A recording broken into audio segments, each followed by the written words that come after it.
Welcome back to another episode of Rudy's Projects. Today I'm going to be installing an electronic brake controller for my 2003 Toyota Tundra. I went with the REDARC electric trailer brake controller.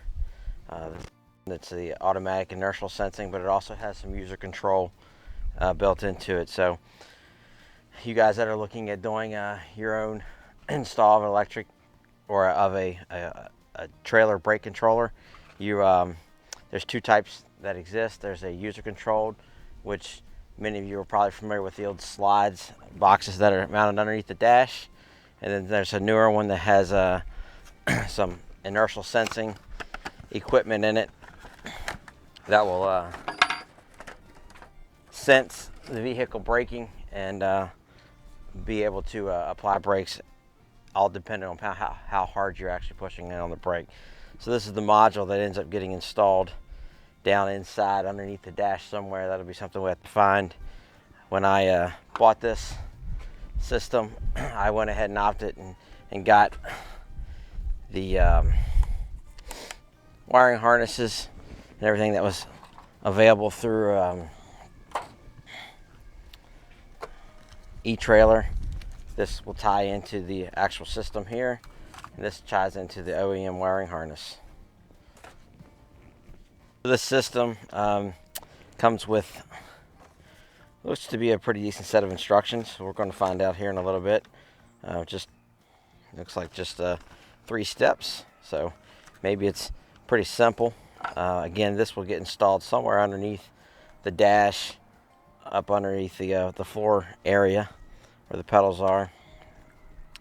What will actually be visible is going to be this dial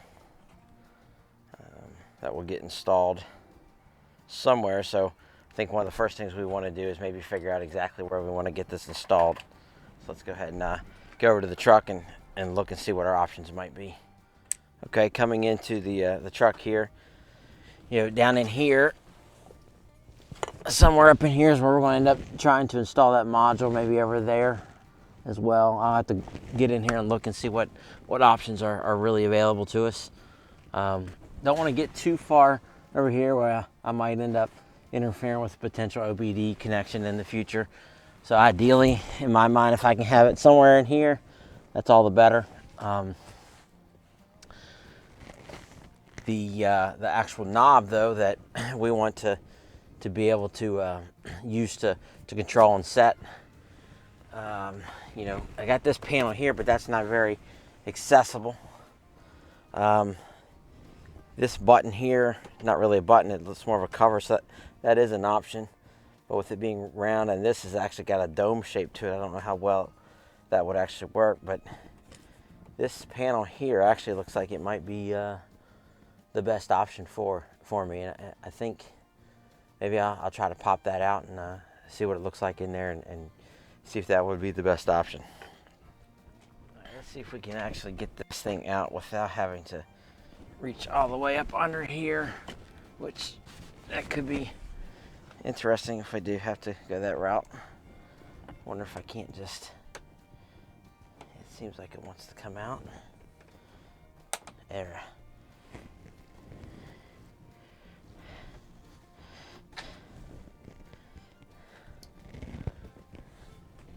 Okay, so it's a pretty decent mounting spot, I actually think. If you look here, it takes you on, plenty of room in there for cable routing, and I believe we'll be able to mount it in there. Here's the switch or plate that came out, and I would probably try to center it amongst that. So you get that rib right there. That's, I guess, for some structural rigidity. So I think the next step will be to maybe look and see how well that dial or knob might actually interface to this, and I'm probably going to go ahead and drill this out and install it there.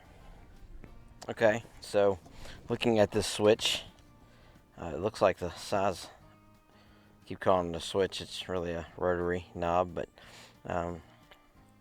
looks like the size of hole that will have to come through there is going to be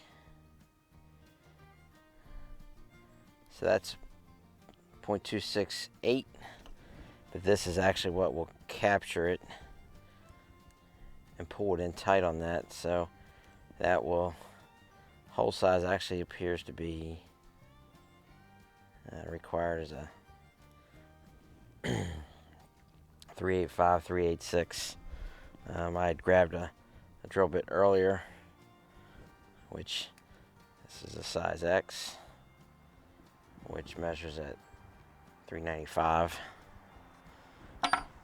which gives us a little bit of, 8-9 thousandths of clearance for adjusting that in there. So looking at that size, again, it's a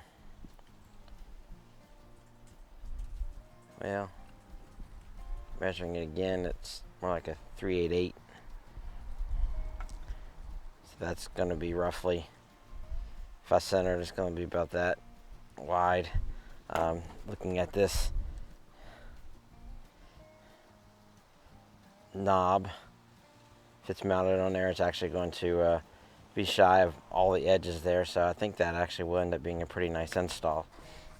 Looking at this knob a little bit more, this is a ring, I guess an indicator ring, and there is a little LED or light tube here that brings a light out for the user to see. I am assuming this slides over that, helps keep that registered and keyed there.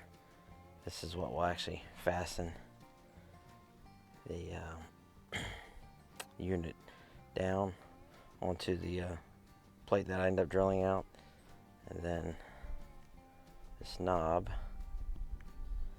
will end up installed just like that. So all the way to 10, you press on it. All right, I think that's how we're going to do it. So I was only looking at part of the instructions here, and that's more specific to this wiring harness. That's what these are. The actual Tow Pro Elite brake controller has a manual with set instructions here as well. What I do like though is, this is the cable that interfaces into the controller, and then you have the 4 wires coming out of it. And rather than me having to fish through and run extra wires or tap into some wiring harness, most vehicles already have a wiring harness in there that you can tap right into. We'll look for the plug, but I'm pretty sure that is going to be a lot easier to interface, because now they're all even color coded. So I just match my colors and seal them up with these crimp connectors, and that'll plug into this. This will plug into the wiring harness, and then it's just a matter of plugging this into that switch, getting everything mounted, and it should be very, very straightforward and simple. So let's go and actually drill out our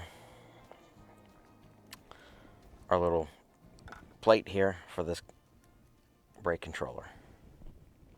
So in the manual here, they actually give you some directions on mounting the remote head. It tells you to drill a hole there, 3.5 millimeters, and then a 10 millimeter hole for mounting. I went ahead and did the conversion. That's 0.138 and then a 0.394. So a 0.38, I don't have a bit that matches that exactly, but I do have a 0.140, so that's going to be a number 28 bit. Then the 0.394, looks like the closest I have to that is actually the X bit, is 0.397. And it shows them as being 7.5 millimeters apart. I'll go ahead and start working to get that laid out, and then start the drill for this. Okay, so this switch plate gets mounted in horizontally with these directions. They kind of want you to mount it onto a plate that's going to be more vertical. So I'm going to just go ahead and basically rotate this mount that way. Puts the LED on the outside, which is going to give it more of an opportunity for me to be able to see that setting. And So now that makes me look at this back rib and see if I can't jump to just over far enough to actually miss that. I went ahead and converted that distance of 7.5 millimeters from the centers of those two holes. That's actually 0.295 inches. So working this switch plate, it being 1.671, we want to go half of that, and then I'll want to measure this rib to make sure I can get maybe over to the side of it, which is going to be that there's 0.64, yeah, 0.63 actually, and 0.063. And then I'll go ahead and get that first LED hole done first, and then I'll move over to the bigger hole. Okay, so again, our width is 1.672-ish. So half of that's going to be 0.836. If we set 0.836 on the calipers here. All right, so that is going to give us the center of the plate, which this is all going to be covered up, so I don't mind doing these marks. Let's go ahead and look at our width of the plate. 0.960, so that's going to be 0.48. So a 0.48.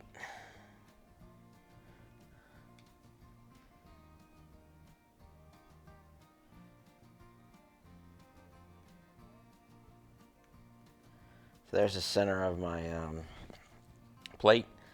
I know that rib is 0.063, so 0.063 cut in half is 0.0315, so coming over here 32 thousandths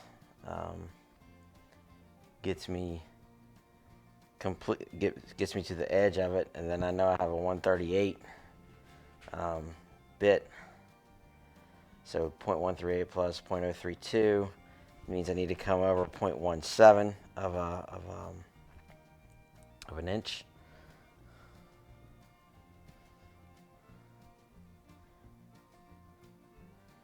Let's go ahead and give me another 10 thousandths of an inch to play with, so I'm going to come over 0.18. So coming off of this center point, I'm marking the center of my hole for the LED. I guess I do need to go back and mark my center of the plate at that hole spot. So coming in there, I'm going to do it down here as well.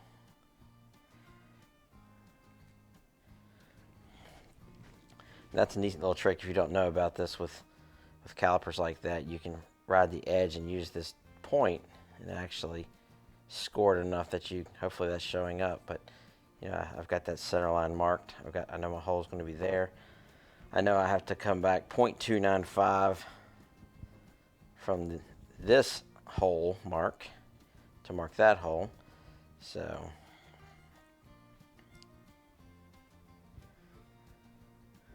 you know, doing all this to hopefully try to miss that rib, but I'm actually going to end up cutting right through it, it looks like. Yeah. So doesn't matter which way I go, I'm going to end up hitting it. So there's my two holes. One is going to be, again, a 0.138. The other one's going to be at a 0.394. Now the hard part's going to be actually drilling this out without breaking it. So we'll definitely be drilling a pilot hole for the bigger one. And let me go ahead and get a center punch to start it. So here's a spring-loaded center punch. You push in on it, and the spring causes it to pop and gives you a nice little indentation. I use this thing all the time. It is worth its weight. I highly, highly recommend them, because you just find your spot and you literally just push down on it, and it pops and starts a hole for you. Other one. So you can see the two little indentations that it gives. So hopefully that's showing up. May have some shadow stuff here.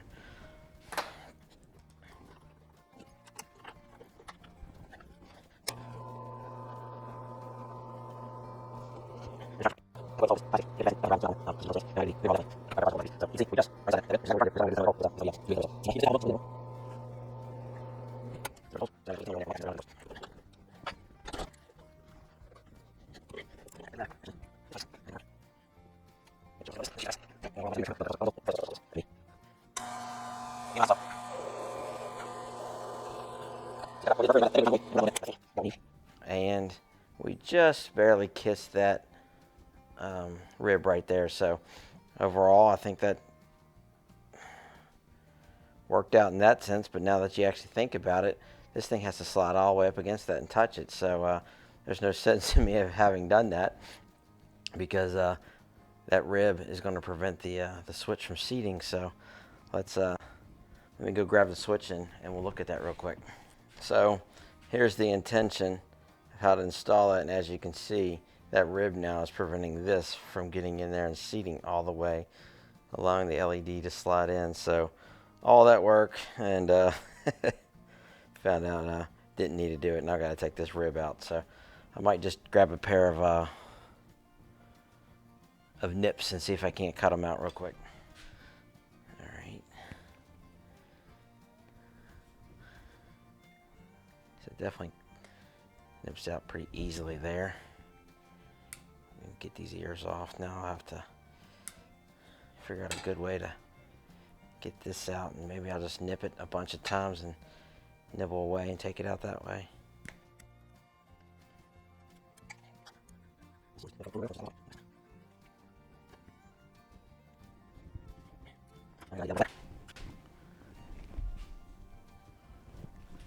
So one of the benefits of also doing a little bit of woodworking is you got nice sharp chisels, or you should have nice sharp chisels that you can easily come along and just shave off these little things. Now I know some of you guys that maybe woodworkers might be cringing, and there was a point in time that I would have cringed at people using their really nice and sharp woodworking chisels to shave off some plastic, but you know, I've kind of gotten over that and realized that everything's a tool, and you know, a chisel, they're pretty robust. They can take a lot, and this plastic's not going to be overly detrimental to it, not to the point that I can't, you know, take 5 minutes and touch up this edge and get it right back to razor sharp again. And that seems to be pretty good. So now if we take that, slide it in, there you go. That's what that mount looks like there. All right, let's go back out and continue on with the process. All right, so following on the instructions here on how to actually mount this.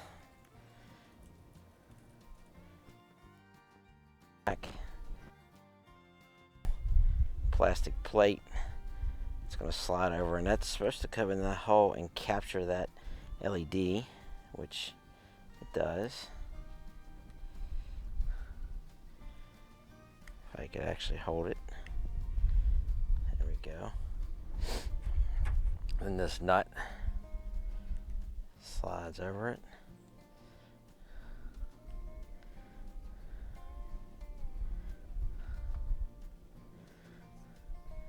That snugs it down. Let me see if I can grab something real quick to snug that up a little bit better. So this thing calls for a torque of a 0.8 Newton meters, and when you try to figure out what that might be in inch pounds, there's no real good charts out there immediately. So what you can do is you can look at, you know, a chart that might give you what 8 Newton meters are, being 70.81 inch pounds, and basically divide that by 10, because dividing that by 10 makes it 0.8, divide that by 10 makes it 7.081 inch-pounds. I do not have a torque wrench that goes down to 7 inch-pounds, so it's going to get the good and tight method with a 12 millimeter wrench, and it's just going to be a simple snug on there, not over torquing it at all. Got it set so this pretty good. So I think the next step will be is actually looking at how to or where to actually mount this. One of the things back that I noticed reading through here was installing the mounting unit. Do not mount the cables wire looms, and you know that's going to be because those things flex and can vibrate and move throughout the vehicle as it's driving, and you know could accidentally get hit with a foot or something, and that would make that thing move quite enough that would make this thing trigger. So we want to try to get this thing as mounted as in a hard spot as best as possible using these mounting options. That way, however it's mounted, when the brakes are applied in the truck, this thing will sense how much it's stopping and how fast, and it will determine how much braking to apply back to the trailer. So I think the next step is actually get in the truck and see where we can get this thing mounted, and then we'll look at our cable mounts and wiring.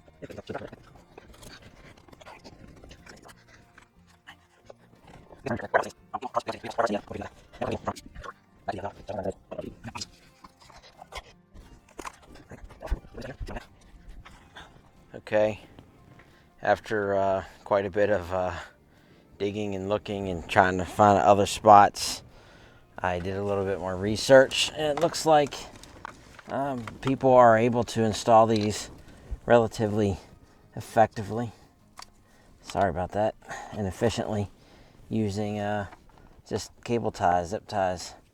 So I think what I'm going to try to do, get the focus there, is come back using this hole and maybe come down through here, get this thing at just enough of an angle that I can get that mounted right there, and that's going to be we're going to try it out first and go from there. So I'm going to go ahead and get that zip tied in place.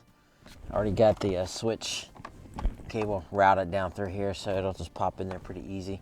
Then it'll be getting this connected into the harness that connects into this, and the install should be done. It'll just be a matter of calibrating the system and making sure it works correctly. Okay, so I got 2 zip ties on it in there. It's relatively snug, as best I can get it with zip ties or cable ties. All right, now we'll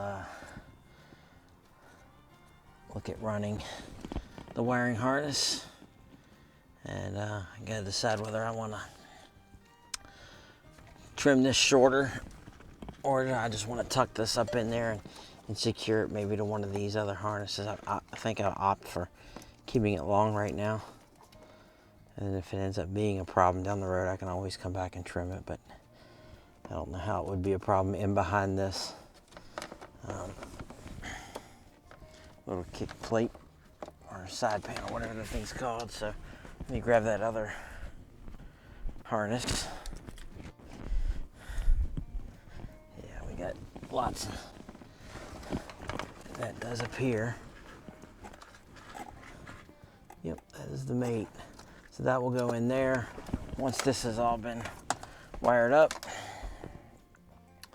it will be good to go. So next thing will be to grab a pair of wire crimps, go and get the connecting sleeves, and then we'll get this completely finished up.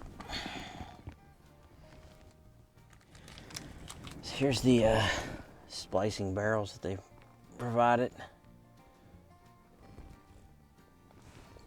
I got 2 yellow and 2 blue. The yellow will be for the larger gauge, I guess I should say larger diameter, technically smaller gauge wire, and going into this wiring harness.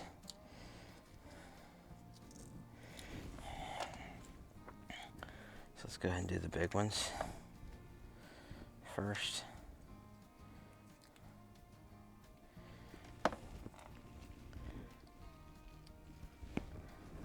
So I'll slide that in until it bottoms out. And then if you have a pair of crimpers, and they have color codes on them, the yellow corresponds to this yellow, which is typically a 1210 gauge. Come right there, and then give it a nice squeeze. That should, yep, seat that very well.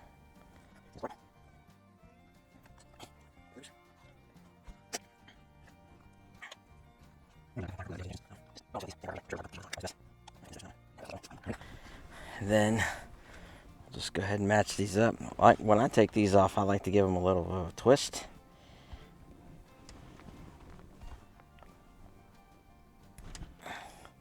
And that way it keeps this braid wire from flailing out on you and spreading all over the place. Slide that one in.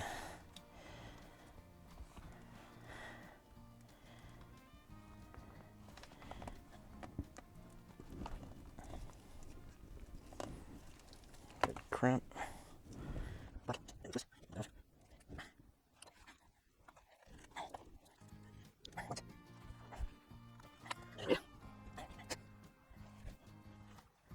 Alright, so now we've got the controller into an adapter cable that's going to allow me to direct plug into the wiring harness for the vehicle. We've got the Cat 5 cable that's come down and run into the bottom side of it, which provides for the control of the knob that I've got mounted up top on the dash. So now we just need to mount or route this cable in here, kind of get it tucked away a little bit out of the way before I bring it back to actually mount on or into that wiring harness connector there.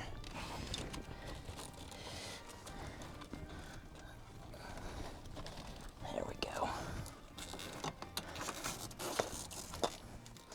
And the one cable that I bought extra comes with a nice wire loom on it, so that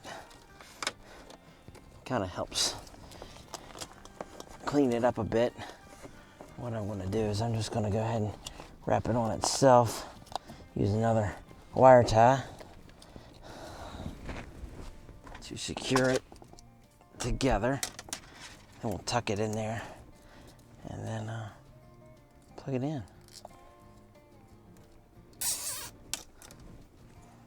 Doesn't have to be tight, just don't want these things to be unraveling so much, so.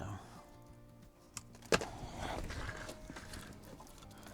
right, tuck that up in there.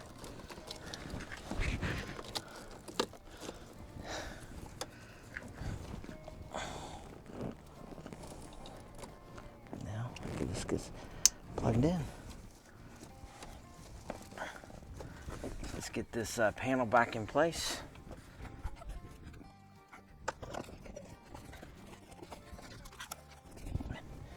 Seems to be in there pretty good.